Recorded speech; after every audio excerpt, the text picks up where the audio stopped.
Hello and welcome back to Bookmark Chronicles. Today I'm doing my Ring in the New Year book tag. This is an original tag that I brought to BookTube in 2020. I'm not planning to tag anyone, but I will have the questions in the description if you feel so inclined to do it, and if you do, feel free to tag me so that I can see your answers. First question is best book or series that you read in 2023. If you're like me, you're gonna have your best of 2023 coming out sometime soon, so if you want to tell people to just keep an eye out for that, that is fine.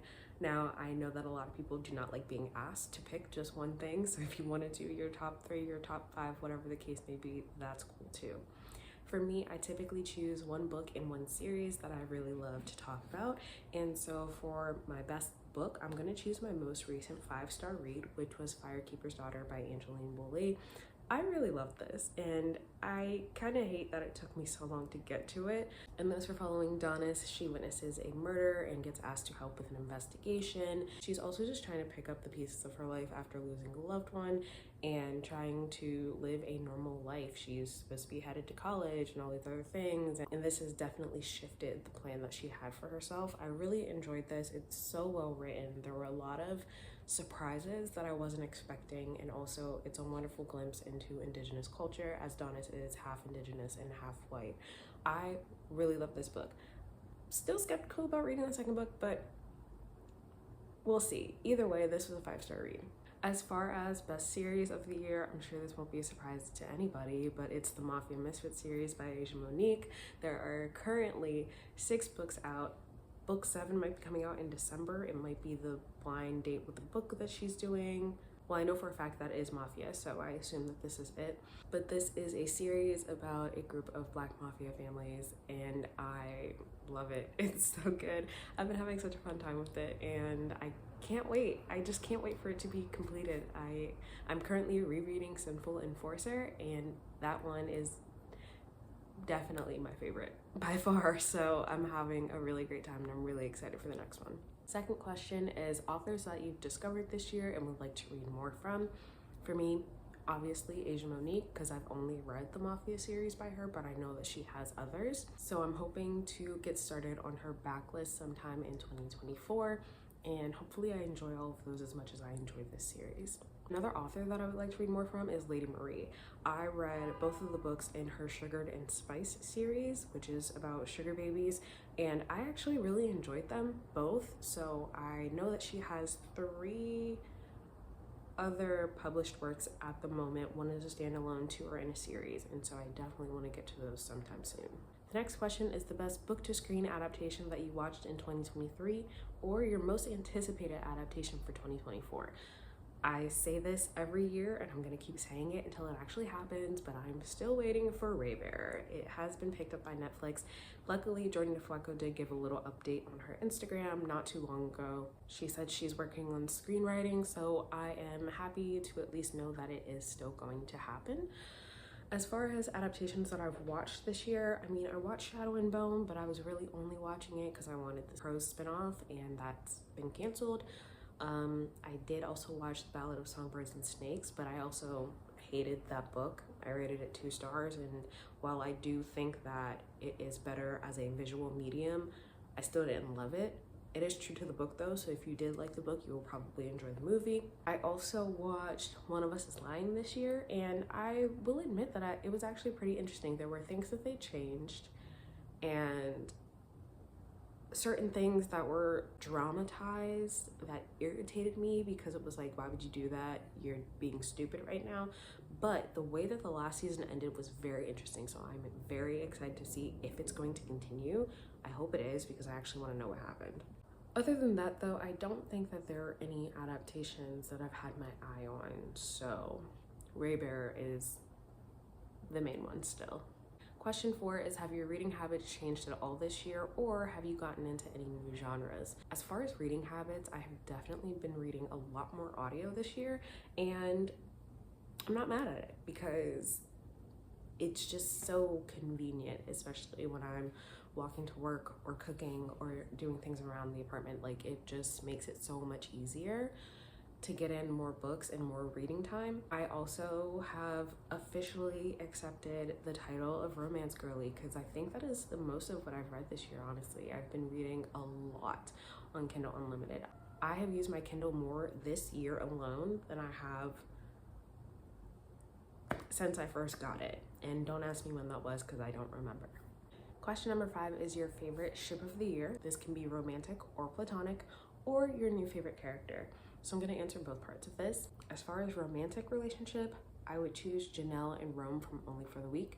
I really like the chemistry between the two of them. I really like how much they cared about each other, and the way that they communicated with each other was really great. Like there was a tiny bit of a lack of communication, but overall it was wonderful. As far as my favorite friendship, I am gonna go with Amari and Elsie from the Amari and Knight Brothers series. Actually, that was my original response, but I would actually choose the Alaki and the Deathless series by Namina Forna. I read the Gilded ones and the Merciless ones this year, and while I was listening to the second book, there were things happening and I was just like, this is why found family is one of my favorite tropes. It's so good. So friendship, if we're just talking about friendship, I would choose Mari and Elsie.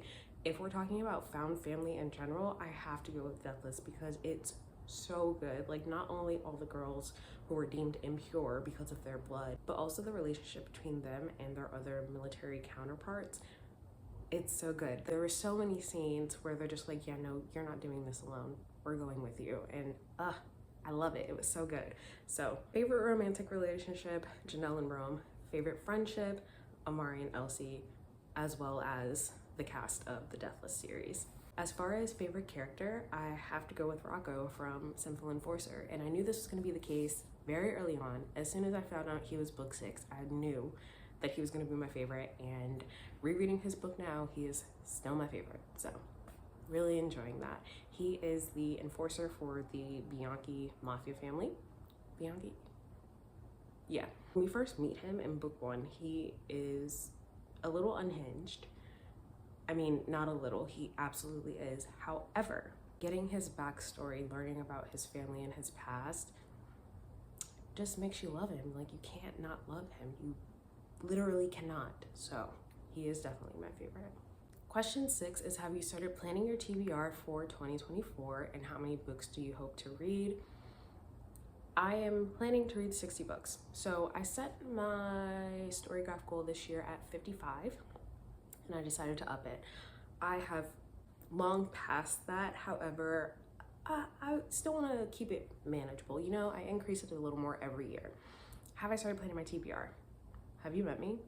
I started planning all of 2024 in like October, and I already have templates for how I want to map out my TBR and whatnot, and I'll talk more about that when I do my goals for 2024, but just know that things have been planned already. Question 7 is, will you participate in any readathons, read-alongs, or reading challenges? And StoryGraph, of course. If you're new, I don't use Goodreads. I don't like it.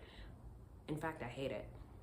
And I think that StoryGraph is 10 times better because you can do half and quarter star ratings. You can include content warnings. The reviews are more thorough. I feel like a lot of people have started using Goodreads as like a social media app, which I don't need another social media app. So having an actual reading tracker that is accurate and up to date and relevant and not a popularity contest, I enjoy StoryGraph. So again, 60 books for my goal. I very rarely do read-alongs and readathons. However, I've been a co-host for Black Queen for the past 2 years, and hopefully Bree invites me back again. But my goal for Black Queen in 2024 is to become Investigator Thoreau in Noir Apothecary. So I'm gonna be reading mostly cozy mysteries, and I'm really looking forward to that. I believe Izzy is doing Read What You Own again. And so I have already counted how many books on my shelves have been unread for quite some time. And I figured out how many books I need to read per month from my physical TBR in order to actually get those down. So I'll probably hop in to Read What You Own again just because I really do need to fucking get these books down. I feel like I say that every year, but like this year, like I have a very solid plan for it, so I feel like I can actually get it done this time. So fingers crossed that that actually happens. So Black Queen, Read What You Own, and then continue using StoryGraph. That's pretty much it. And the last question is, do you have any goals for 2024, whether they're life goals, bookish goals, blogging, vlogging, content making, whatever the case may be? Like I said, my goals for 2024 will be up soon in the next couple of weeks, and I think that I have a good number of goals, but that they're all also realistic. My biggest goal again is to get my own TBR down, but I think I can do it. I also have already configured my 2024 spreadsheet for my reading tracker, so that is good to go. Shout out to Monet again, because she gave me her spreadsheet and then I sort of just tweaked things where it made sense for me, and it has been honestly one of the best things ever. I love the graphs and the charts, and it turned out so well, and I just love it so much. So that has been ready probably since early November, so I'm really excited to start working on that as well. That's all I can think of right now, but again, my goals video will be out soon, so I'll talk more about that then. Those are all of the questions in my Ringing in the New Year book tag. Again, I'm not tagging anyone, but questions are down below if you want to do them. So let me know how your reading year has been, what you're looking forward to in 2024. Otherwise, that's all I have for you today, and I'll see you in the next video.